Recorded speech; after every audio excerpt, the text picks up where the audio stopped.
What's going on, YouTube? It's RT Brock. Today I'm going to be bringing you a video about my pros and cons of owning a Challenger RT.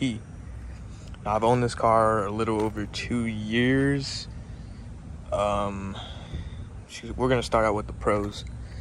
Pro number one, well, as you can see before I get into that, it is indeed an RT. It's got the Hemi badge. Some people call it a V6. I don't know why. Even an RT logo right there. But pro number one that I want to talk about is how spacious the car is. Some people say the interior is pretty bland, but honestly, I mean, the front seats are pretty spacious for a bigger guy like myself. You know, I've added the blue accents to the steering wheel, but as you can see, the seats are pretty big. Even the back seats too. Back seats, you might be able to fit some people back there. I know, unlike the Mustangs, the back seats aren't very big. But they're pretty all right. You can fit someone back there. Maybe not a tall person, but it'll do. You can also tie in with it being spacious is the view. You have a pretty big view out of the windshield. I know in some, like the Camaros, the blind spot or the visibility from the front is kind of bad. As when I went to test drive one, I mean, I don't mind it, but you know, I think the Dodge best blind spots, you could say, is what the interior looks like. Don't mind this. This is dash cam wire. I need to put that somewhere. And going from how spacious and the view from inside the car, I want to jump out to my pros number two. And the number two pro to this car is the looks. Now, out of the muscle car group, obviously you got Challenger, Charger from Dodge, you got the Mustang from Ford, and the Camaro from Chevy.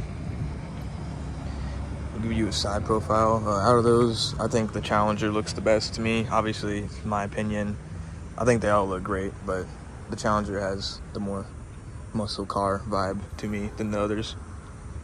You get the side profile. Obviously, mine's coolly spec'd. You got smoke show gray, the RT stripes going down the side, and the Hemi badge, obviously. Also got a matte black hood right here. But yeah, pros number two is looks. So you get a front profile. I think the look of the Challenger looks mean. It's got that aggressive stare when it looks at you straight on. Obviously, when I drive around, I have the daytime running lights, which makes the inside lights orange. If you don't know how to do that, ask me in the comments and I'll tell you how, because I've had someone ask me before. But yeah, I like the looks. This is how I have mine. Obviously, again, I said smoke show gray. I got the black RT stripes going down the side, and obviously the Hemi badge. And then I like the matte black hood. I think it pops more with the black and gray mixture. It looks really good. I'll give you a view from the back of the car. Also the rims come in smoke show grayish. Back of the car, get your little spoiler. I think it looks good. I like the Hellcat Red Eye spoiler, but I mean, this one fits perfectly on it too. Alright, for pro number three, I wanted to talk about how reliable this car is for obviously the entry-level V8 for Dodge. Obviously you have the SXT, the GT, and then you have the RT, which is basically like the middle child that everyone forgets about. But yeah, the RT comes with the V8, 5.7 liter V8. The RTs are very reliable. Obviously they come with, I believe, 375 horsepower total, being a rear-wheel drive. And it's very reliable and fun for a first car, because obviously this is my first car I've ever owned or bought by myself. But yeah, they're very reliable. I've had this for 2 years and I've had no problems really at all. No major problems. I only had one tiny little problem, but that's due to the exhaust that I put on here, the active exhaust spring that opens and closes the valves, when I have it in comfort mode, it squeaks and it's kind of annoying, but when you put it in sport mode, you don't really hear it. But that's like the only issue I've had with this car. Other than that, nothing wrong with it at all. It's perfectly fine. Like I said, 375 horsepower. It is very reliable, a lot of fun to drive to, especially if you're looking to jump into your first ever muscle car out of the three. I'd recommend getting the Challenger RT if you're a starter car. Like I said, perfect reliability, perfect daily. I use this for my day, but also with this car, with reliability, it also has some fun and excitement power. When you're driving on it, or when you're driving on the road and you get on the power, it pushes you back in your seat, and just, you may not be moving fast, but fast enough. But it does have that pushback feel in it, so when you step on it, it pushes you into your seat, which I love about this car. And the sound is amazing on it. Add on to that, pro number 3 is that I think, me personally, when I was shopping for American muscle car, obviously, we have Camaro, Mustang, and the Challenger and Charger. The reason I went with the Challenger is because, honestly, I think it looks the best out of the group. As you can see, the front profile looks mean and aggressive, and the all-around spec of the colorway on the car just looks beautiful, I think. Like I said, I had this car 2 years. I think it looks better than the Mustang and Camaro. That's just my preference. Although I don't mind Mustangs or Camaros, I like all muscle cars and cars, so there's no hate there. And pro number 4 I want to talk about with this car is the sound. I'll insert some audio clips of me getting on the gas a little bit on straightaways so you can hear what it sounds like from inside the car.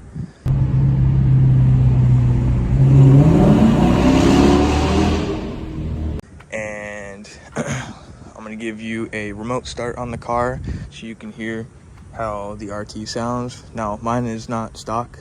I have the Borla Attack, or Borla Catback Attack exhaust. Basically, I don't know what that guy's on. Basically, you still have your catalytic converters. It is basically a mid muffler delete. It's still got the back mufflers from Borla. But yeah, I'll let you hear what that sounds like. This will be a warm start. I've been driving it all day pretty much, as you can see.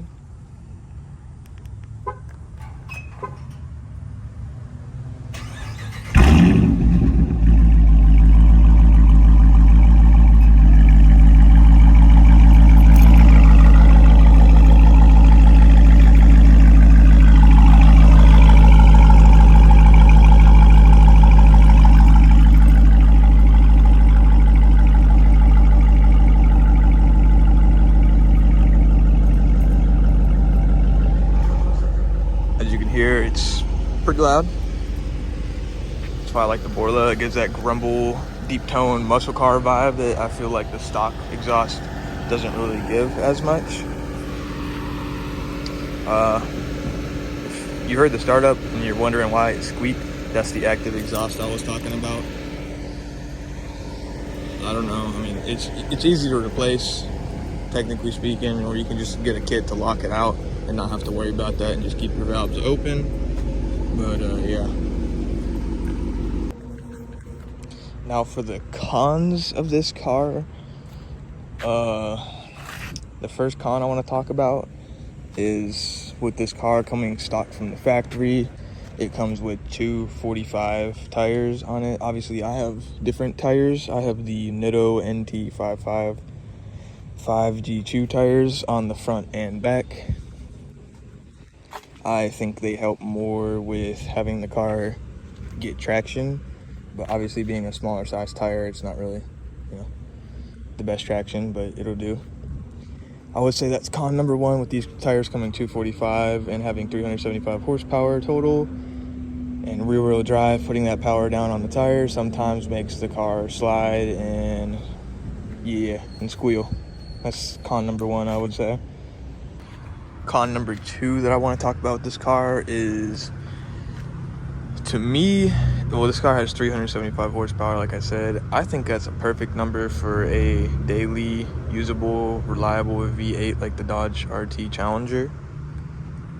But compared to some of its opponents like the Mustang GT and the Chevrolet Camaro, like SS and the LT1, it's slower, obviously, because it weighs so much.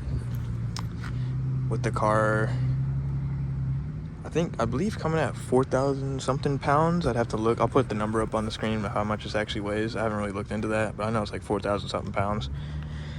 But yeah, it's not as fast as the Mustang GT, obviously.